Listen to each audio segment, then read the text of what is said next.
Hello guys! For today's video, ayan, nandito tayo ngayon sa may Lai Chi-Kok. So, Lai Chi-Kok Park po ito. Second day po ng Chinese New Year. So, ayan, pupunta po kami doon sa may dulo nito, sa park. So, ipapakita ko sa inyo yung itsura ng park dito. Actually, isa po ito sa malaking park dito sa Hong Kong, yung Lai Chi-Kok Park. So, ayan, lakad-lakad tayo konti. Yung park na po ito, may paiba-iba rin po siyang display kung ano ang okasyon. Katulad ng pag-February, meron silang pa-Valentine's. Kaya ganito, Chinese New Year. May pa-CNY din po. O kaya naman, pag-winter, ayan, o kaya mga flower festival, nagpapalit-palit din po sila ng mga display.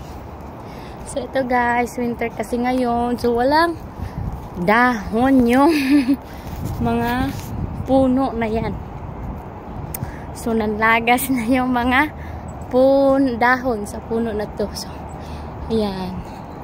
Medyo nakakalbot na papanot na. So, ayan, ganito ang itsura ng Hong Kong guys. Ayan, oh. Pataasan ng tower. Yan po ay residential. Ganyan po ang mga bahay dito sa Hong Kong.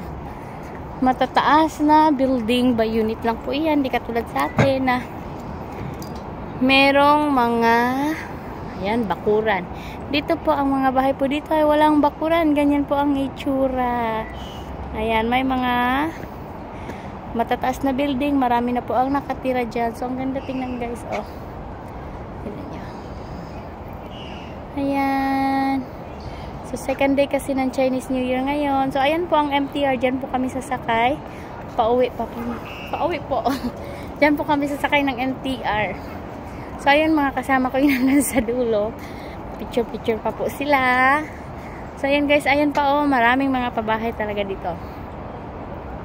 Ayan, mga pabahay po yan. Kahit saan dito napapaligiran. Ayan, mga pabahay. Ayan, bundok na po yan guys. Pero ayan oh, building, mga residential po yan. Ayan. So, ayan, may mga bahay dyan. Mga pamilya na nakatira dyan. Guys.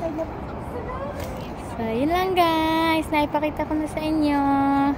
So, ganito po ang itsura ng mga bahay-bahay dito sa Hong Kong. Lalo na sa mga syudad na lugar. Meron naman po may mga bakuran dito sa Hong Kong. Hindi naman po lahat walang bakuran. Pero, mostly sa mga probinsya, banda na po yung mga walang bakuran. So, yung may mga bakuran po, ayan, sa probinsya po, banda yung may mga bakuran. Pero mga syudad, walang may bakuran dito, napakabihira. So, yun lang guys. Maraming salamat sa panonood. Bye-bye!